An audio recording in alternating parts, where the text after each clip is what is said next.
Bad friends. என்ன friends? Bad friends. இன்னைக்கு நிறைய பிள்ளைங்க பாவம் செய்யறதுக்கு முக்கியமான காரணம் என்ன தெரியுமா?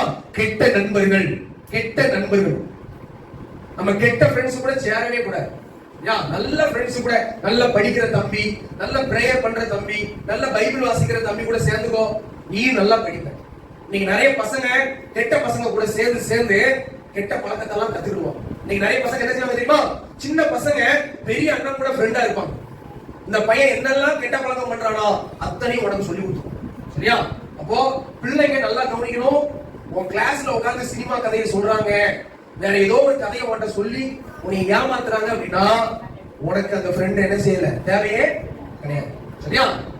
சென்னையில ஒரு தம்பி நிறைய ஃப்ரெண்ட்ஸ் வச்சிருக்கான். நல்ல ஃப்ரெண்ட்ஸே கிடையாது, கெட்ட ஃப்ரெண்ட்ஸ்.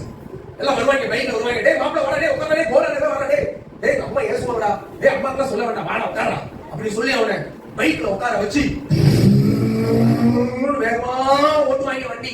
இவன் சொல்லுவான், ஏய் வேண்டாண்டா வேண்டாண்டா, பைபாஸ்ல இவ்வளவு ஸ்பீடா போவாண்டா, டேய் விட்டுடா கத்துறான்.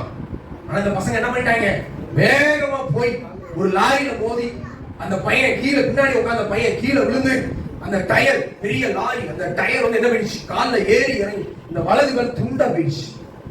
இன்னைக்கு அந்த பையனுக்கு கால் கிடையாது. கெட்ட ஃப்ரெண்ட்ஸ். அம்மாவுக்கு தெரியாம அப்பாவுக்கு தெரியாம போறது, ஊர் சுத்துறது.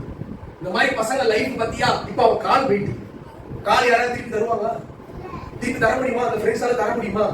அதுக்கப்புறம் உட்காந்து ரோட்ல உட்காந்து எல்லாம் அழுகுறாங்க, கால் அழுகுறாங்க, பணம் வெத்தமா போதா, கால் போயிடுச்சு. இனிமே கால் கிடைக்குமா? கிடைக்கும். இதே மாதிரி இன்னொரு பையன் என்ன பண்ணிருக்கான், அம்மாக்கு அப்பாக்கு தெரியாம ஃப்ரெண்ட்ஸோட சுத்தி இருக்காங்க. அந்த பையனுக்கு நீச்சல் தெரியாது.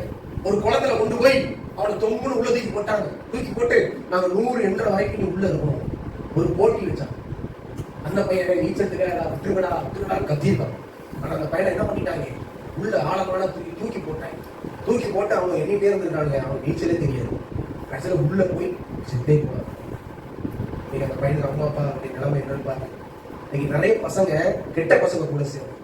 பேட் ஃப்ரெண்ட்ஸ் நமக்கு தேவையே கிடையாது. பாவம். நீங்க நிறைய பிள்ளைங்க பேட் ஃப்ரெண்ட்ஸ் கூட, கெட்ட வார்த்தை பேசுற பையன் கூட சேராத, அடிக்கிற பசங்க கூட சேராத. நான் தான் பெரிய ஏரியால பெரிய தாதா அப்படி சொல்லிட்டு சில பசங்க இருப்பாங்க. அந்த மாதிரி பசங்க கூட என்ன செய்யக்கூடாது, சேரவே சொல்லுங்க, சேரவே. ஆமா, சில கேர்ள்ஸ் பிள்ளைங்க நல்லா கவனிக்கணும். சரியா? ஆமா, சில பிள்ளைங்க மாட்டாங்கன்னு சொல்லுவாங்க, எனக்கு ஒரு ஆள் இருக்குடி, உனக்கு ஆள் இருக்காடி அப்படிலாம் பேசுவோம். அதெல்லாம் கெட்ட ஃப்ரெண்ட்ஸ். அது கூட உட்காந்து நீ நினைச்சாத உட்கார்ந்து இருக்காங்க. பிடிஎஸ். நீங்க நிறைய பிள்ளைங்க பிடிஎஸ் சொல்லி என்ன செஞ்சுட்டு இருக்கு, சுத்திட்டு கிடக்கு. பிடிஎஸ் தெரியுமா? யாருக்கெல்லாம் தெரியும் பிடிஎஸ்? கை தூக்க மாட்டீங்க, எனக்கு தெரியும். நிறைய பிள்ளைங்க பிடிஎஸ்ல கிடக்கு, வைத்தியமே